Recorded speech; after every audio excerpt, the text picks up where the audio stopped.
جنوبی ایشیائی ممالک بالخصوص پاکستان میں تاریخ اور تاریخی کرداروں کی قدر میں کوتاہی دیکھنے میں آتی رہی ہے۔ کئی مواقع پر تاریخ کو توڑ مروڑ کر اور مبالغہ آرائی کے ساتھ پیش کیا گیا، تو کبھی تاریخ کے اوراق سے واقعات اور شخصیات کو مکمل طور پر نظر انداز کر دیا گیا۔ ایسی ہی غفلت تاریخی عمارتوں کے ساتھ بھی برتی جاتی رہی ہے۔ کہیں انہیں مسمار کر دیا گیا اور کہیں ان پر رنگ و روگن کر کے ان پر کیے ہوئے اصل نقش و نگار کو چھپا دیا گیا، یا کہیں ان کو مغفل کر کے بھلا دیا گیا تاکہ وقت کے ساتھ ساتھ لوگ انہیں بھول جائیں۔ ایسی ہی ایک عمارت لاہور میں تاریخی داتا دربار سے 1 کلومیٹر سے بھی کم فاصلے پر واقع ہے، جسے تعمیر ہوئے 117 برس بیت گئے ہیں، لیکن لاہور میں متعدد لوگوں سے اس عمارت کے بارے میں سوال کرنے پر کسی جواب کی بجائے چہروں پر صرف سوالیہ نشانات نظر آتے ہیں۔ بریڈلو ہال کے نام سے جانی جانے والی 7 کنال کے رقبے پر قائم سرخ اینٹوں سے بنی عمارت انگریز طرز تعمیر کا نمونہ ہے۔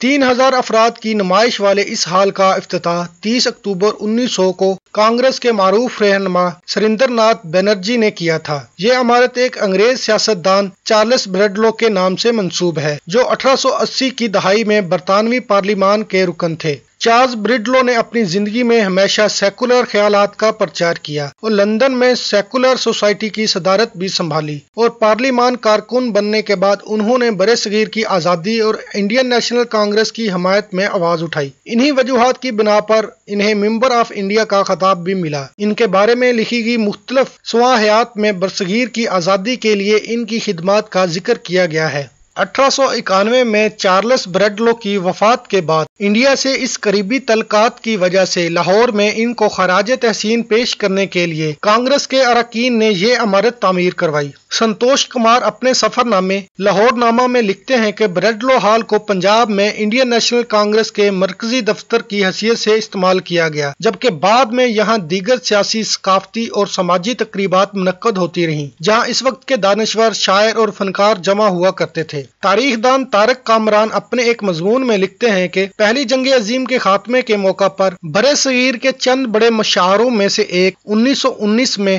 بریڈلو ہال میں منعقد ہوا۔ اس کے علاوہ انڈیا کی بڑی تھیٹر کمپنیوں نے بھی یہاں اپنے فن کے جوہر دکھائے، لیکن بریڈلو ہال کی حقیقی شہرت یہاں ہونے والی سیاسی سرگرمیوں کی وجہ سے تھی، اور انڈین آزادی کے معروف نام یہاں جمع ہوا کرتے تھے۔ بھگت سنگھ، لالا راجپت رائے، مولانا عبدالکلام آزاد اور کانگریس کے دیگر بہت سے رہنماؤں نے یہاں خطابت کے جوہر دکھائے۔ یہ امر قابل غور ہے کہ انگریزوں کے دور میں مسلم اکثریتی لاہور میں ایک ایسی عمارت انڈیا کی آزادی کی منصوبہ بندی کے لیے استعمال ہو رہی تھی، جسے ہندوؤں نے ایک انگریز کے نام سے منسوب کیا تھا، جس نے خود کبھی بھی لاہور کا دورہ نہیں کیا۔ 1920 کی دہائی میں اپنا عروج دیکھنے کے بعد تقسیم ہند کے بعد بریڈلو ہال کی شہرت اور اہمیت ماند پڑنے لگی۔ وہ جگہ جہاں بھگت سنگھ جیسے آزادی کے ہیرو خطابت کیا کرتے تھے، اس عمارت کو بطور گودام استعمال کیے جانے لگا۔ 1956 میں لاہور میں آنے والے طوفان اور سیلاب نے عمارت کو نقصان پہنچایا، جس کے بعد حکومت نے اسے ملی تکنیکی ادارے کو 99 سال کے لیے پٹے پر دے دیا۔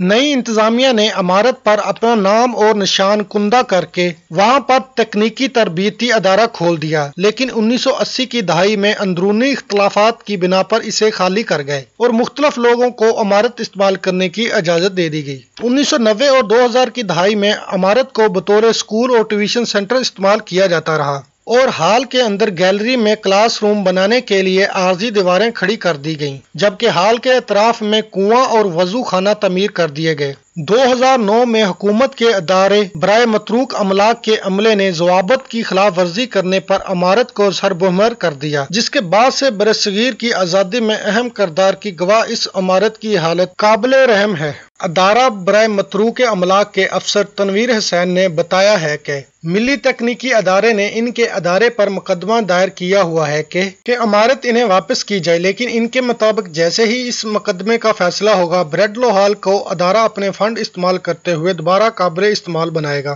ہم چاہتے ہیں کہ سول سوسائٹی سے ماہرین، دانشوروں اور مختلف لوگوں کو بلا کر ان سے گفتگو کی جائے تاکہ اس عمارت کے مستقبل کے بارے میں فیصلہ کیا جائے، اسے عوامی استعمال کے لیے دوبارہ کھولا جائے۔